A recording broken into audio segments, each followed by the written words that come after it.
Welcome back to Paranightmares, where the night whispers and we listen.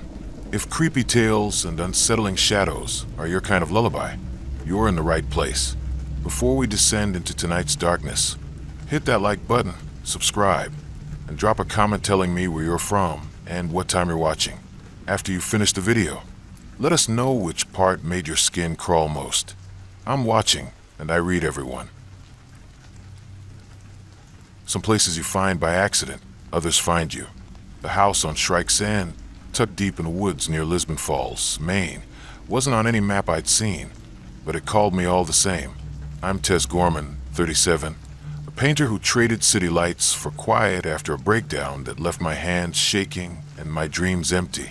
In the fall of 24, I was driving nowhere, just running from myself, when I saw the sign, hand-painted, half hidden by brambles. For sale cheap. The house was a Gothic wreck, its spire stabbing the sky, windows like broken teeth, the kind of place that dares you to step inside. I did, because I'm a fool who thought a broken house could fix a broken woman.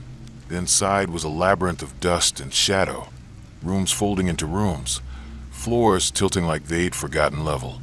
The air was thick, tasting of salt and ash, and the walls were streaked with stains that moved when you didn't look straight at them. I set up my easel in the front room, near a bay window that caught the last of the day's light, thinking I'd paint the woods, the sky, anything to keep my hands steady. But the house had its own art, and it wasn't gentle about showing me. It started with the paintings. Not mine, others, hidden in the walls, behind wallpaper that peeled like skin. I'd find them when I tore strips away to patch holes. Crude, frantic images of hands, eyes, mouths, painted in something too red to be pigment. They'd change when I wasn't looking. 1 minute a hand, the next a face, screaming. At night, the house hummed, a vibration deep in the floorboards, like a beast purring in its sleep. I'd hear brushes scraping canvas, not my own, coming from the attic, where the stairs creaked under no weight, but their own. I tried to ignore it, kept painting, landscapes, still lives, anything to block out the hum. But my canvases betrayed me. I'd paint a tree, and by morning, it was a figure, tall and thin, its limbs twisted, its face mine but wrong, eyes too wide, mouth too wet. The hum grew louder, shaping words. See us, Tess. I'd wait to find paint on my hands, red and sticky, though my tubes were all oils, not acrylics, not blood. I called my old art teacher, Lila, who'd seen me through my worst days. She drove up, her van rattling, her eyes sharp with worry. "This place is eating you," she said, stepping inside, her breath catching at the paintings on the walls. She grabbed one, a canvas I hadn't touched, showing a woman me, but not me, her throat open, her hands clawing the air. Lila burned it in the yard, but the smoke curled into shapes, faces that watched us, and the hum laughed, low and cruel. That night, I followed the scraping to the attic, my flashlight dim, the air so cold it burned, the stairs wound higher than they should, the walls closing in, painted with scenes I hadn't seen me.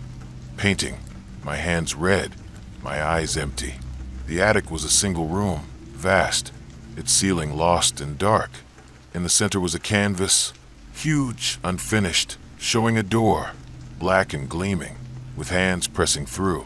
The hum was deafening, the paint still wet, and I felt it, something behind the canvas, pushing, its fingers brushing my skin. I ran, my flashlight dead, the stairs endless, the paintings screaming my name. I don't know how I reached the front door, but I did, my hands slick with paint, my lungs burning. I set the house ablaze, gasoline from my car, the flames roaring like a beast set free. The paintings burned, but their faces lingered in the smoke, watching me drive away.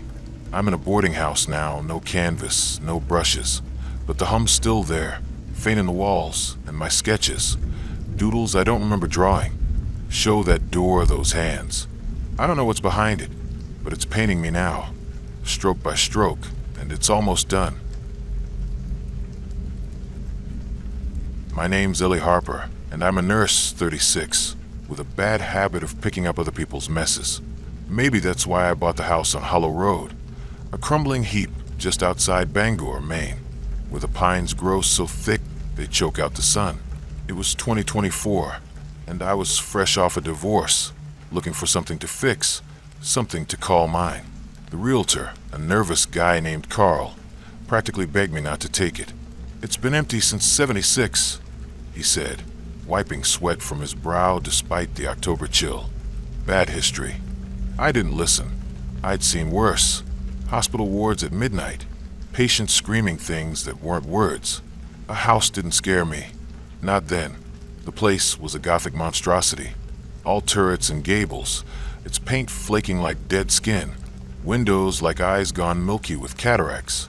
The air around it was wrong, heavy, like wading through molasses, and the smell, damp earth, and something sharper, like blood left to dry, hit me before I even crossed the threshold. Inside, the floors sagged, the wallpaper curled, and the air tasted of dust and despair. I set up camp in the parlor, a sleeping bag on a mattress I dragged in, my tools and coffee, maker the only signs of life. I figured I'd get the place, rebuild it from the bones up, make it mine. But that first night, the house had other plans. It started with the breathing.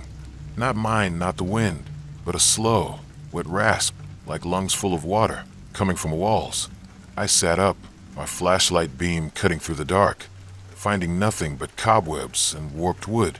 The sound moved, circling the parlor, then dipping low, as if it came from below the floorboards. I told myself it was pipes. Old houses make noises, but my hand shook as I clutched the flashlight, its light flickering like it was afraid to stay on. By morning, I was half convinced I dreamed it, but the coffee I brewed tasted sour, like the house had tainted it. Days passed, and the breathing grew louder, more deliberate, like it was learning me. I'd hear it most at dusk, when the light bled red through the pines, painting the walls in shades of rust. I started finding things, nails bent into spirals, left on my mattress, a knife I'd never seen, its blade etched with scratches that looked like letters, but weren't. I worked harder, ripping up floorboards, patching drywall, trying to drown out the house's voice with the scream of my saw. But every night, the breathing returned, now joined by a faint tapping, like fingers drumming on bone, coming from the attic. I avoided the attic at first. It was at the top of a narrow staircase, the door swollen shut, its paint blistered like burned flesh. But the tapping grew insistent, and one night, fueled by whiskey and desperation, I grabbed a crowbar and forced it open. The air up there was thick, choking, smelling of rot and something sweeter, like overripe fruit. The attic was vast, too big for the house's frame, its rafters lost in shadows that seemed to pulse. In the center was a trunk, black and iron-bound, its surface carved with symbols that made my eyes ache. The tapping came from inside, steady, like a heartbeat. I shouldn't have opened it. I know that now. But my hands moved like they weren't mine, prying the lid until it groaned free.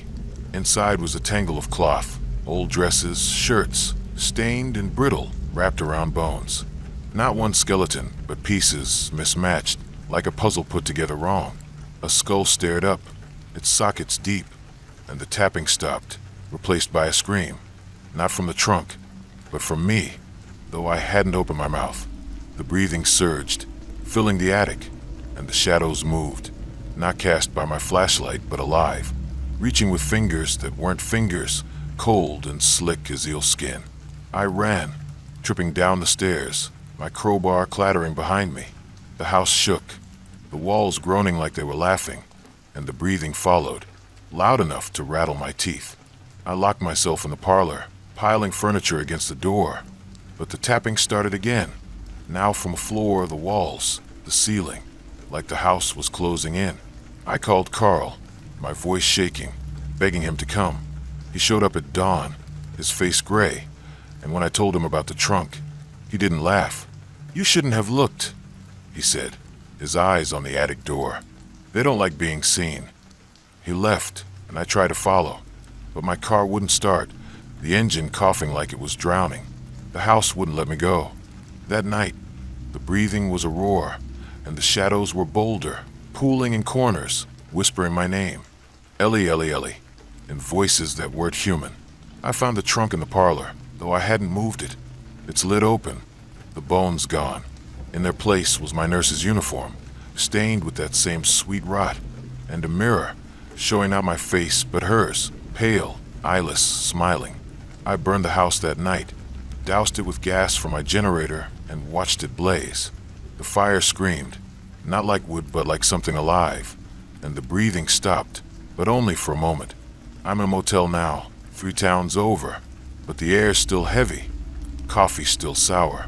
Last night, I found a nail on my pillow, bent into a spiral, and the mirror in the bathroom showed her again closer, her smile wider.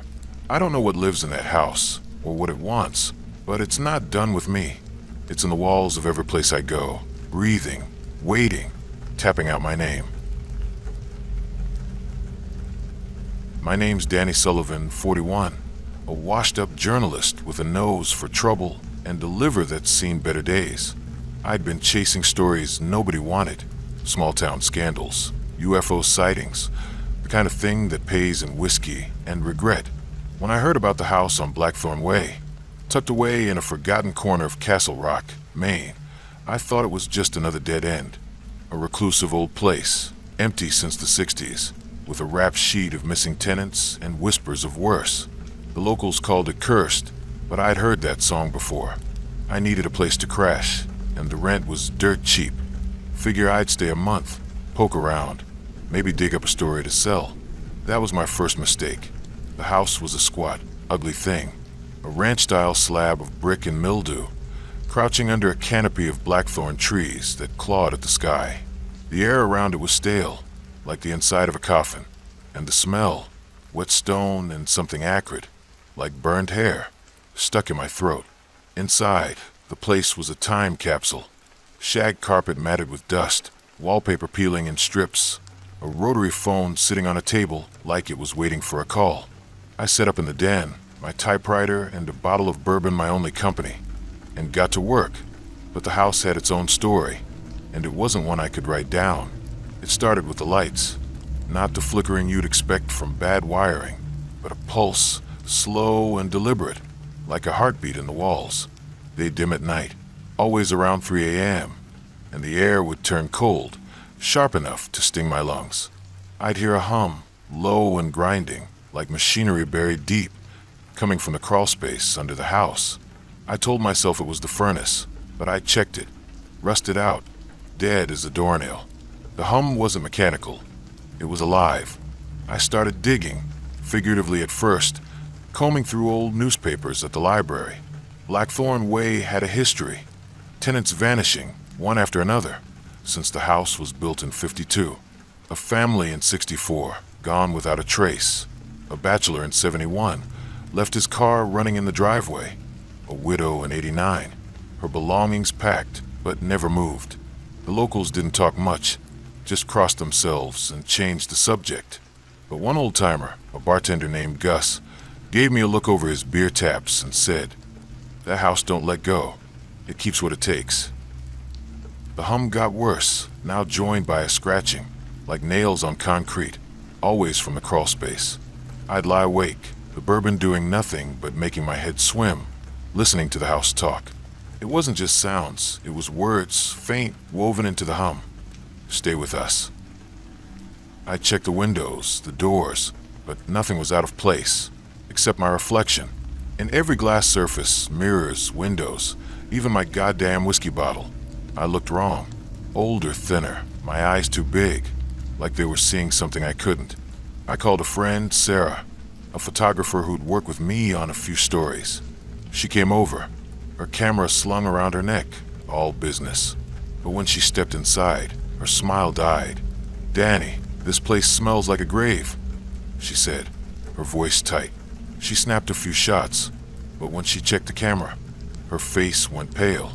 "Look at this," she whispered, showing me the screen. The photos showed the den, but the walls were covered in faces, not painted, not carved, but pressed into the plaster, mouths open, eyes staring. We didn't take any more pictures. That night, I couldn't stand it anymore. I grabbed a flashlight and a crowbar and pried open the crawlspace hatch.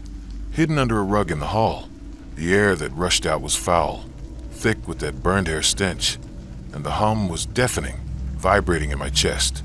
I crawled in, the dirt soft and warm, like it was breathing. The beam caught something, a metal box, half buried, its surface etched with symbols that twisted when I looked too long. The scratching came from inside, fast and frantic, like something trapped. I opened it, my hand shaking, and regretted it instantly. Inside was a mass of hair, black and tangled, wrapped around something soft, pulsing. Eyes opened in a mess, not human, not animal, just wrong, and the hum turned to a scream. My name, over and over. Danny, Danny, Danny. I dropped the box, scrambling back, but the dirt moved, hands breaking through, cold and gray, grabbing my ankles. I kicked free, crawling out, slamming the hatch, but the hum Roger's voice was in my head. Stay, stay, stay. I packed a bag and left that night, driving until the sun came up, my heart pounding like a drum. I'm in a motel now, far from Castle Rock, but the hum's still there, faint, in the buzz of the neon sign outside. My reflection's still wrong, and last night, I found hair on my pillow, black and tangled, curling like it was alive. I burned the photos Sarah took, but I can still see those faces in my dreams, pressed into the walls, calling my name. I don't know what's buried under that house, but it knows me, and it's got my scent. My name's Clara Boone, 39, a librarian with a knack for finding things people don't want found. Old records, forgotten letters, secrets buried in dusty stacks. I'd spent my life in Augusta, Maine, where the Kennebec River runs cold and the past clings like damp rot. In the summer of 24, I bought a house on Widow's Bend, a lonely stretch of road where the fog never quite lifts. It was a queen and all gingerbread trim and stained glass, beautiful in the way a dying thing can be. The price was a steal, and the realtor, a twitchy woman named Marjorie, didn't linger after handing me the keys. It's got character, she said, her smile thin as a razor. She didn't mention the stories, suicides, disappearances, whispers of a house that watches. I figured it was just talk. I was wrong. The house welcomed me with a sigh, its doors creaking open like they'd been waiting. The air inside was heavy, tasting of mildew and something metallic, like old pennies. I set up in the library room, walls of empty shelves, a fireplace blackened with soot, a single armchair that smelled faintly of lavender and decay. I planned to restore it, fill those shelves with books, make it a home. But from the first night, the house had other ideas. It started with the mirrors. There were too many, ornate, clouded, hanging in every room, reflecting angles that didn't match the house's geometry. I'd catch glimpses of movement in them. Not my reflection, but something else. A flicker of shadow with too many limbs. At night, the mirror seemed to hum, a low vibration that set my teeth on edge, and I'd hear footsteps, soft and deliberate, pacing the halls. I told myself it was the house settling, the wind playing tricks, but my hands shook when I poured my morning coffee, and the mirrors watched me, unblinking. By the second week, the footsteps weren't alone. There were whispers, not words, but fragments, like a radio stuck between stations, hissing my name. Clara, Clara. They came from the mirrors, strongest in the library, where the biggest one hung above the fireplace, its frame carved with faces, cherubs, maybe. But their eyes were wrong, too wide, too knowing. I covered it with a sheet, but the whispers bled through, louder, angrier, and the footsteps grew heavier, now coming from the second floor, where I hadn't dared to go. I started researching, digging through county records, old newspapers, anything to explain the house. Widow's Bend had a reputation, named for a woman in 1890 who drowned her children in the river, then herself in that very house. Others followed. A poet in 22 who slashed his wrists in the library. A family in 47, gone overnight, their clothes still folded in drawers. A recluse in 69, found hanging from the chandelier, her eyes missing. The records didn't say why, but the locals did, in hushed tones over diner coffee. The house takes what it wants. I called my sister Ruth, a skeptic with a sharp tongue, hoping she'd talk me down. She came over, rolling her eyes at my stories, but when she stepped into the library, her smirk faded. "Clara, this place feels like a tomb," she said, her voice barely a whisper. She touched the covered mirror, and the sheet fell, revealing not our reflections, but a room, dark, endless, with shapes moving in the distance, their faces blurred but screaming. Ruth grabbed my arm, her nails digging in, and we ran. But the mirrors followed, everyone showing that same room, those same shapes, closer now. That night, I couldn't sleep. The whispers were a chorus, the footsteps a march, and the mirrors glowed, a sickly silver light spilling across the floors. I grabbed a hammer, ready to smash them, but the library mirror pulsed, and I saw her a woman, pale as bone, her dress stained with river mud, her eyes black pits. She reached through the glass, her fingers cold and wet, wrapping around my wrist. "You looked," she whispered, her voice a thousand voices, and the room tilted, the floor soft under my feet, like I was sinking into the river itself. I fought free, swinging the hammer, shattering the mirror.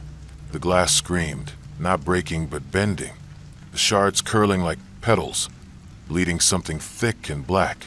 The house shook, the whispers howling, and I ran upstairs, desperate for a way out.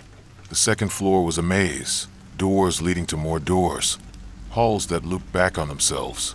I found a room at the end, empty except for a single mirror, showing not me but her, standing behind me, her hand on my shoulder. I turned, but no one was there, just the footsteps, now inside my head, matching my heartbeat. I burned the house the next day, dousing it with kerosene, watching the flames eat the wood, the mirrors, the memories. The fire roared, but the whispers didn't stop, and the smoke formed shapes, faces, hands, reaching for me. I'm in a new town now, a rented room with no mirrors, but I feel her in every shadow, hear her in every quiet moment. Last night, I found a shard of glass under my pillow, etched with a cherub's face, its eyes watching. I don't know what lives in that house, or what it wants with me, but it's not bound by walls. It's in the glass, in the air, in my blood, and it's calling me home. I'm Nate Carver, pushing 40, a mechanic with grease under my nails and a life patched together with duct tape and stubbornness. I ain't much for fancy words, but I got stories, the kind that stick like tar, black and heavy. In 24, I landed in a speck of a town called Haven, Maine, running from debts and a marriage gone sour. Found a house on Raven's Hollow, a lonesome dirt road where the trees lean and like they're whispering secrets. It was a 2-story relic, shingles loose as old teeth, porch sagging like it was tired of standing. The price was a joke, so cheap I didn't ask questions. Should've. The house wasn't just old, it was waiting. First day, I hauled in my toolbox, cot, and a case of beer, figuring I'd fix the place up, maybe sell it for a profit. The air inside was thick, like breathing through a wet rag, and it smelled wrong, moss and iron, like a grave after rain. The walls were bare, scarred with cracks that looked too much like veins, pulsing when the light hit them wrong. I laughed it off, cracked a beer, and got to work. But that night, the house started singing. Not a song you'd hum, but a low, keening wail, like wind through a broken bottle, coming from the chimney. I checked it, flashlight in hand, expecting a trapped bird or a loose brick. Nothing but ash, black and greasy, coating the flue like it had been painted on. The wail kept up, rising and falling, and I swear it shaped my name, Nate, in a voice that wasn't human. I slammed the flue shut, but the sound burrowed into my skull, keeping me awake till dawn. Days went by, and the house got bolder. My tools moved, not misplaced, but arranged, lined up on the kitchen table each morning. Blades turned toward the chimney. The cracks in the walls widened, oozing something sticky that smelled like blood but dried to dust. I'd hear laughter, soft and childlike, echoing from upstairs rooms I hadn't touched. I told myself it was the wind, the pipes, anything but what my gut screamed. This house was alive, and it knew me. I called my old buddy Ray, a welder with a taste for ghost stories and cheap gin. He showed up, all grins, until he stepped inside. "Nate, "This place ain't right," he said, his eyes on the chimney. He swore he saw something move in the ash, a face, maybe, or hands, pressing against the bricks. We pried the flue open, and the wail hit us like a fist, loud enough to shake the windows. Ray bolted, didn't even grab his jacket, and I didn't blame him. I should have run too, but I stayed. Stubborn or stupid, take your pick. The laughter got louder, now joined by footsteps, small and quick, scampering across the ceiling. I climbed the stairs one night, my flashlight flickering like it was scared. The upstairs hall was long, too long, doors on either side leading to rooms that shouldn't fit. One was open, and inside was a rocking chair, moving on its own, back and forth, creaking like a heartbeat. The air was cold, sharp, and the laughter stopped, replaced by a whisper. "You're home." I found the source in the attic, behind a door nailed shut with boards I hadn't touched. I tore them off, my hands bleeding, and stepped into a room that smelled of ash and sorrow. The walls were black, charred, and in the center was a pile of bones, small, delicate, wrapped in scraps of cloth that crumbled when I touched them. The wail came again, not from the chimney but from the bones, and the air twisted, showing me things, children, their faces gray, their eyes empty, reaching for me with hands that burned like ice. I ran, tripping down the stairs, the house shaking, the cracks in the walls splitting wide, spilling ash. I grabbed a can of gas from my truck, doused the porch, and lit a match. The flames roared, but the house laughed, louder than the fire, and the wail followed me as I drove away, my hand shaking on the wheel. I'm in a dive bar now, 2 towns over, but the ash is still on my skin and my lungs. Last night, I found a bone in my pocket, small and smooth, etched with my name. The house on Raven's Hollow don't burn, don't die. It waits, and it's got my number. You ever feel like a place is watching you, sizing you up before you even set foot inside? That's how it was with the house on Gallows Hill, a lonesome patch of dirt just outside Skowhegan, Maine, where the air hangs heavy and the stars don't shine right. I'm Maggie Tate, 34, a diner waitress with a knack for fixing broken things. Coffee machines, old cars, people's spirits when they're down. But that house, it didn't want fixing. It wanted me. I'd been scraping by, living in a trailer park when I saw the ad. A fixer-upper, cheap as sin, no questions asked. Thought I'd flip it, make a quick buck. Thought wrong. I rolled up in my beat-up Chevy, the house looming against a sky gone bruise purple, its frame all sharp angles and splintered wood, like a beast crouched in the weeds. The windows were dark, not reflecting light, but swallowing it, and the air smelled of wet clay and something sour, like milk gone bad. Inside, the place was a wreck, floors buckled, walls stained with patches that looked too much like faces, a staircase spiraling up to a second floor that felt like it was holding its breath. I set up in the kitchen, my sleeping bag spread on a table, my toolbox by the door, figuring I'd start with the plumbing and work my way up. But the house had other plans, and it didn't waste time. It began with the clocks. Every room had one, old brass, their faces yellowed, hands frozen at 4:13. Didn't matter if it was AM or PM, they never moved. But they ticked, a sharp, uneven pulse that echoed in my chest. At night, the ticking grew louder, like a heartbeat in the walls, and I'd wake to find my watch stopped, always at 4:13. I tore the clocks down, smashed them with a hammer, but by morning, they were back, ticking louder, the hands still stuck, mocking me. Then came the doors. I'd hear them at night, slamming shut, one after another, a chain reaction moving through the house. I'd check, flashlight shaking in my hand, but every door was open, hinges rusted, like they hadn't moved in years.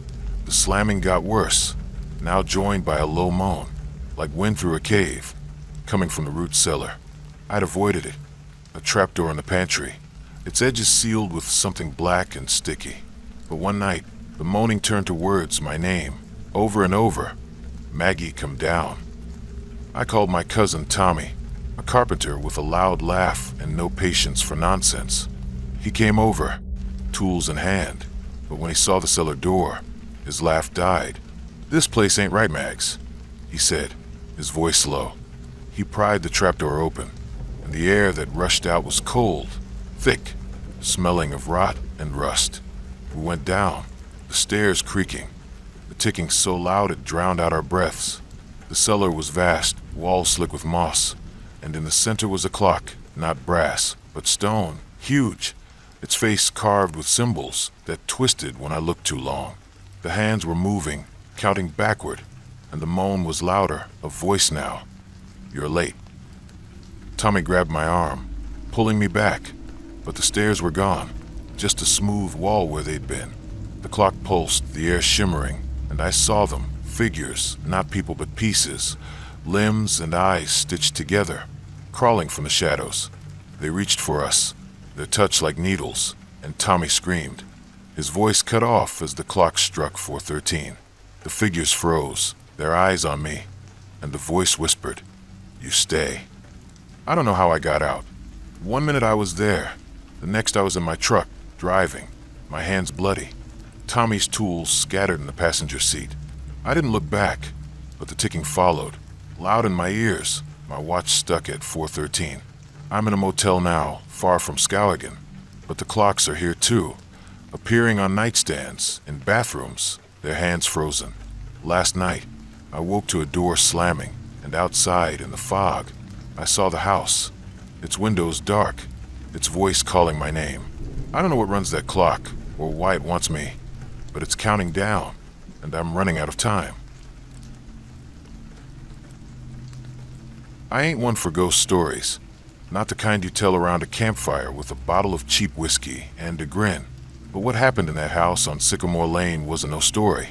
It was real, and it's carved into my bones like initials on a tree.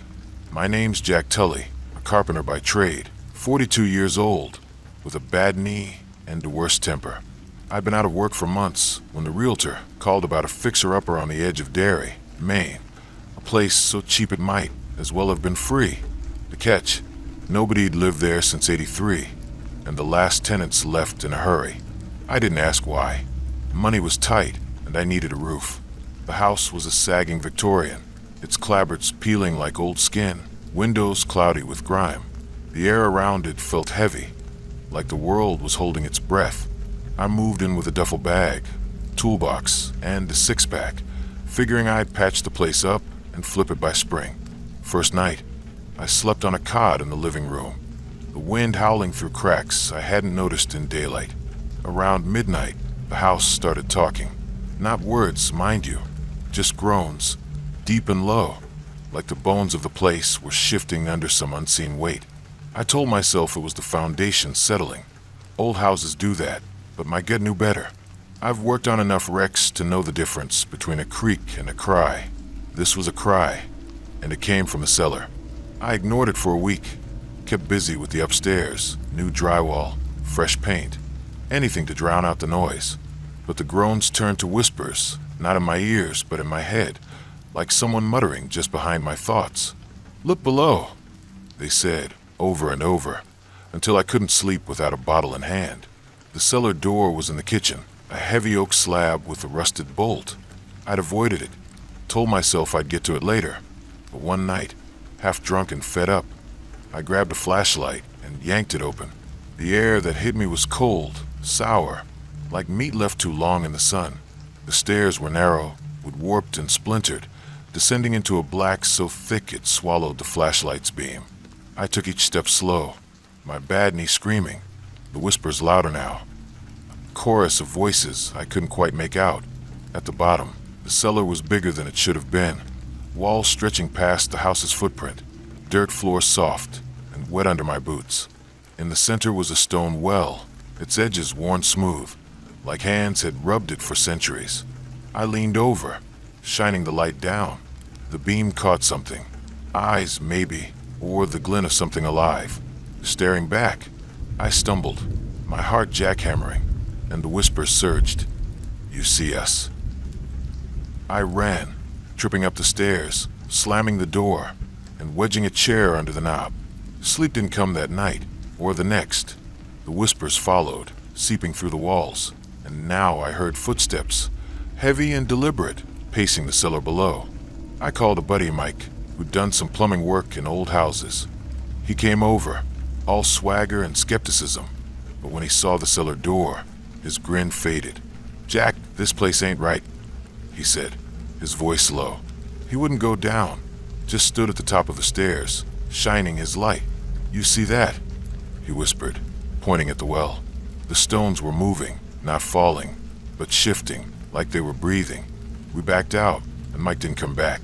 Days bled into weeks, and the house got meaner. My tools went missing, only to turn up in the cellar, arranged in neat rows around the well. The whispers turned to names, mine, Mike's, others I didn't know, spoken in voices that weren't human. I stopped eating, stopped sleeping, my reflection in the grimy windows showing a man I didn't recognize, hollow-eyed and gaunt. One night, I woke to find the cellar door open, the chair gone, and a cold hand brushing my neck. I grabbed my hammer and went down, not brave, just done. The well was glowing now, a sickly yellow light pulsing from its depths. The air was thick, alive, and the voices were clear. "Join us." I saw them then, shapes in the light, not people but pieces of them, faces and hands and eyes, swirling like leaves in a storm. They reached for me, their touch burning cold, and I swung the hammer, smashing the well's edge. The stone screamed, a sound that tore through my skull, and the light flared, blinding me. I crawled out, my hands bleeding, and burned every board I could rip from the walls. I left that night, drove until the gas ran out, and checked into a motel 2 states over. The house is still there. Last I heard, boarded up, waiting. But I hear the whispers sometimes, faint, in the hum of a fan or the creak of a floorboard. Last week, I found a stone in my pocket, smooth and cold, like the ones from that well. I don't know what lives in that house, but it knows my name, and it's patient. I never planned to end up in a place like Crow's Hollow, a nowhere stretch of mud and pine just past the outskirts of Brickton, Maine. I'm Sam Lowell, 43, a truck driver with a bad back and a worse habit of running from my problems. After a stretch of bad hauls and worse fights, I needed a cheap place to hole up, and the house on Crow's Hollow was it. A sagging Cape Cod, its shingles gray as storm clouds, its chimney leaning like a drunk about to fall. The realtor, a guy with shifty eyes and a handshake too quick, said it had been empty since '79, and nobody stayed long. I didn't care. I signed the papers, tossed my gear in the back of my rig, and called it home. Big mistake. The house greeted me with a groan. Not just the wind, but something deeper, like the earth itself was grumbling. The air inside was damp, heavy with the smell of wet fur and something sharp, like rusted iron. I set up in the living room, a folding chair and a cooler for a table, my old radio crackling with static no matter how I tuned it. The walls were bare, but the floorboards were scratched, deep gouges that looked like claw marks, spiraling toward the fireplace. I figured I'd sand them down, make the place livable, but the house had other ideas, and it didn't take long to show its teeth. It started with the crows. They'd gather at dusk, hundreds of them, perched on the roof, the chimney, the twisted oaks outside, their eyes glinting like oil slicks. They didn't caw, just stared silent, their heads tilting in unison when I moved. At night, I'd hear wings, not outside but inside, a soft flapping echoing through the walls. I checked the windows, the doors, but nothing was open, and the crows were always there, watching, waiting. I'd shoo them off, waving a broom, but they'd be back by morning, their claws tapping the roof like rain. Then the fireplace started. Not a fire. I hadn't lit one, but a sound, a low, wet gurgle, like something choking down there in the flue. It came every night, around 2 a.m., and the air would turn cold, so cold my breath fogged, my fingers numb. I'd shine a flashlight into the hearth, but the light didn't reach far, swallowed by a darkness that felt alive. One night, I saw something move, a hand maybe, or a face, pressed against the bricks, its outline fading when I blinked. The gurgle turned to words, faint, rasping. "Sam, come closer." I tried to laugh it off, cracked a beer, turned the radio loud. but the static shaped my name, and the crows tapped louder, like they were answering. I called my sister, Beth, a no-nonsense nurse who'd always bailed me out of trouble. She drove up, her pickup rattling, and stepped inside with a frown. "This place smells like death," she said, her eyes on the fireplace.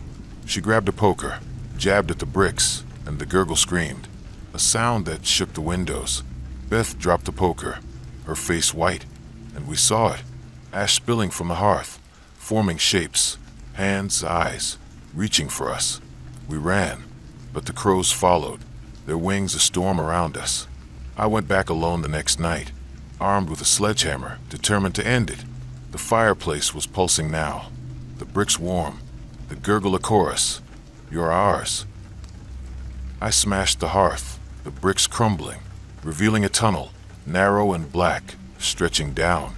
The air was thick, the smell choking, and I saw them, figures, not human, crawling up, their limbs bent wrong, their faces mine but twisted, smiling. I swung the hammer, but they didn't flinch, their hands cold as ice, pulling me toward the tunnel. I don't know how I got out. I woke in my truck, miles away, my hands bloody, the sledgehammer gone. I burned the house that night, watched the flames eat the roof, the crows screaming as they flew into the smoke. I'm in a new town now, crashing on a friend's couch, but the crows are here, perched outside, their eyes on me. Last night, I found ash in my boots, wet and warm, and the radio static whispered my name. The house on Crow's Hollow, don't let go. It's in the air, the shadows, the wings, and it's coming for me, one flap at a time.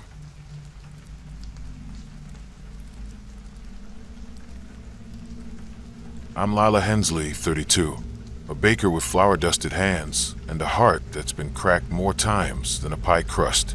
I'd been drifting through life, kneading dough and dodging memories, when I stumbled across the house on Thorn's Edge, a forgotten corner of Freiburg, Maine, where the air tastes of pine and secrets. It wasn't the kind of place you find. It finds you, squatting at the end of a gravel road, its clapboards warped, its eaves draped with thorns that looked too much like claws. The sign said for sale, but the price was a whisper, so low it felt like a trap. I bought it anyway, thinking I could bake my way to a new start, turn the old kitchen into something warm. The house had other plans, and it wasn't serving comfort.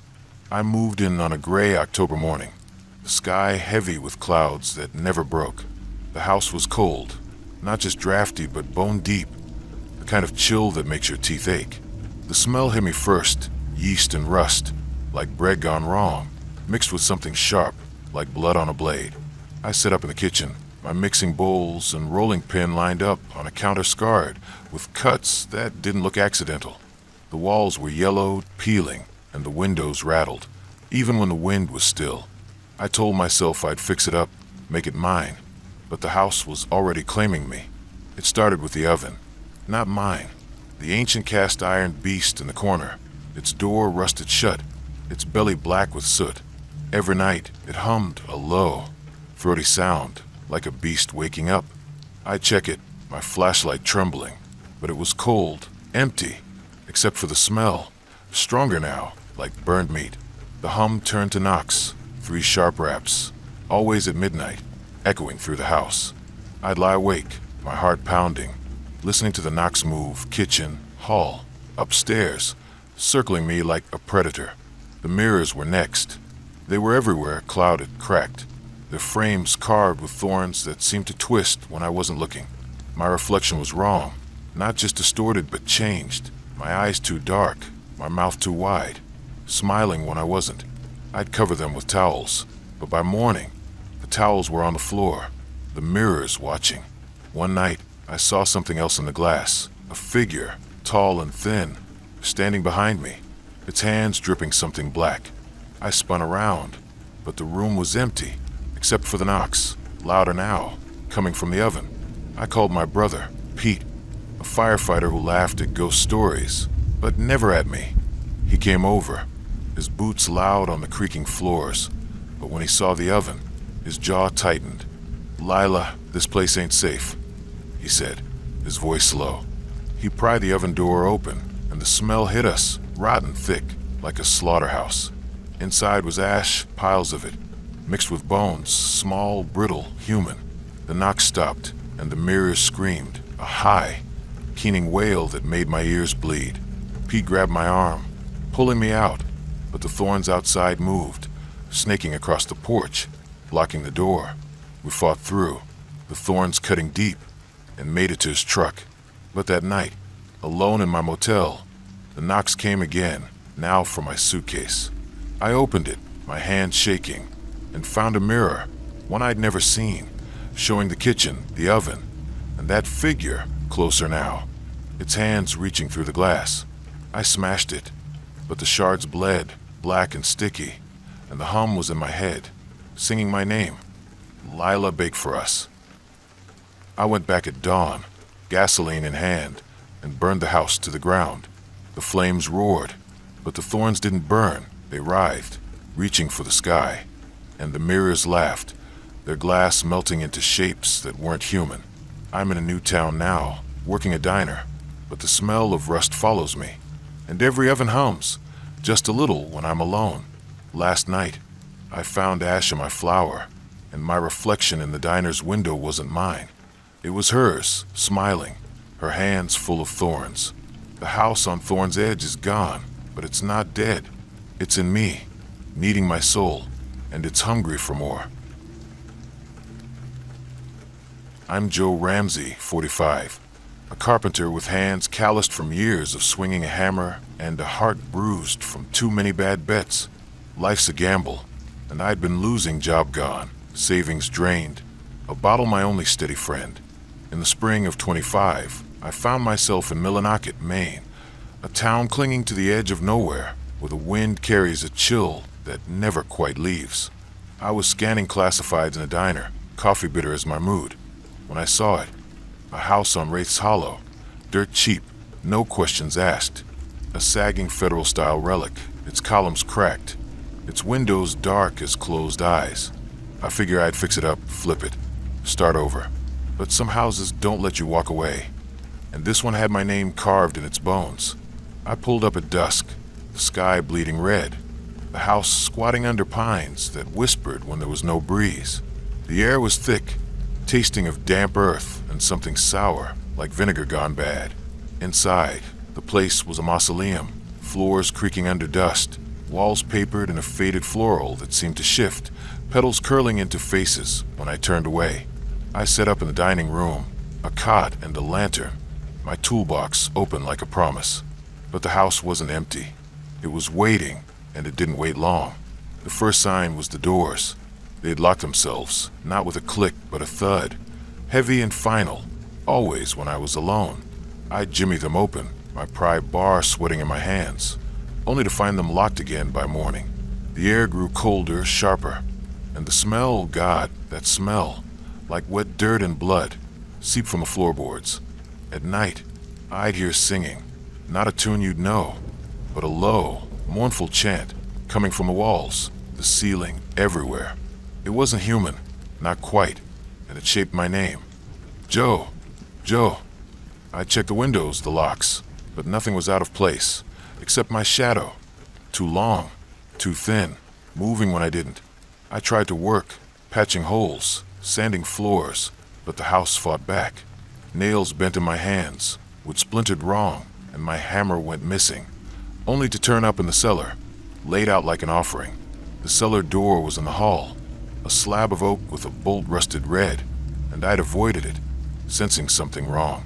But the singing came from there, louder each night, and one evening, half drunk and fed up, I grabbed a flashlight and forced it open. The stairs were steep, the air so cold it burned, and the smell was a fist, choking me with rotten iron. The cellar was too big, stretching past the house's footprint, its walls slick with something black and glistening. In the center was a circle of stones, arranged like a fire pit, but instead of ash, there was hair, long, tangled, woven into shapes that weren't random. The singing stopped, replaced by a hum, deep and alive, vibrating in my bones. I saw them then, shadows, not cast but standing, their edges fraying like smoke, their eyes glinting like coins. They moved, circling me, their hands brushing my skin, cold as frostbite. The hum spoke. "You belong here."